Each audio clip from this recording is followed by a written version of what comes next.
We're looking into something called as principle of superposition of gravitational forces.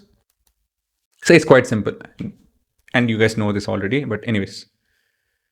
So if I consider this object A, and this is object 1, and say this is object 2, 3, 4, 5, things like that. 1, 2, 3, 4, 5. Now, this particular mass, will it experience a pull from all of them, provided all of them have mass? Yes. Each of them will experience a pull. Each of them will pull, sorry, not experience a pull. Actually, each of them will experience a pull of each other because of each other. And we are just taking one of it and we're looking at all the pull that this will experience. So these are all the forces that object A can experience, right? As of now, these are all the forces that the object A can experience.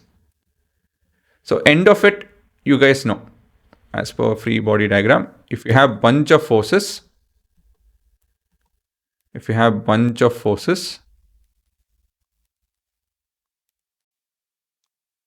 acting, end of it, it's the resulting force that will accelerate, right? It's the resulting force that we have to consider to discuss the acceleration. So that's what we are trying to figure out. So we are trying to figure out the resulting force. So resulting force. So this we can find with the help of your superposition theorem. So we can figure out the resulting force with the help of principle of superposition of gravitational force.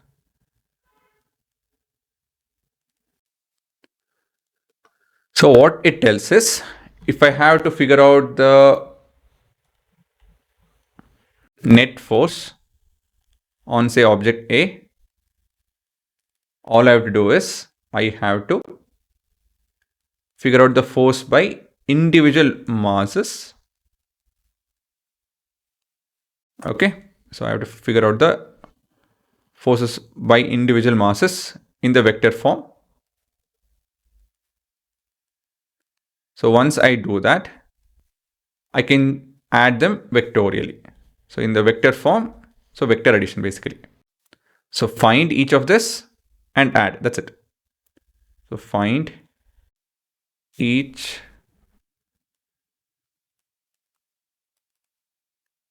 force. Second is add vector addition. And we're looking at vector addition.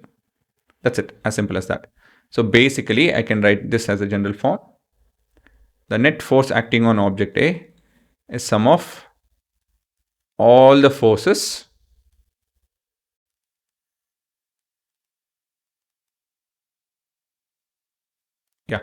sum of all the forces. Some of the books can represent this way also. So please don't be confused. The first object is the object that is part of the, instead of A, it is 1. So that is part of the sequence 1, 2, 3, 4, so on and so forth. The 1 is the object that is experiencing the net, whose net force is what we are discussing. So your I will start from 2 till n, and yeah, it can be something like this. So this also is possible, but I felt this is more convenient. Again, it's left to you guys what you want to use. But yeah, this is to do with your superposition theorem. So basically, the gravitational pull that object A experienced by a bunch of stuff is just the sum of the pulls from each one of them. That's basically your net force. So in detail, what it does. So what this theorem does, given a group of particles, we can find the net gravitational force on any one of them from the others by using the principle of superposition. How to use it? First, compute the individual gravitational force that acts on our selected particle due to each of the other particle. When they find the net force by adding, we then find the net force by adding these forces vectorially. So basically, if we have n interactive particles, we can write the principle of superposition for the gravitational force on particle 1 in this manner. So in general, it's this. The statement of superposition theorem is that the principle of superposition for gravity states that total gravitational force exerted on an object by multiple sources is the vector sum of the individual gravitational forces from each source. Okay, so in other words, I don't know why I wrote this, you guys can ignore that. So that's your simple, straightforward. So I think, yeah, there's nothing much to write from my screen, I guess. So if you guys want to write something from here, you can.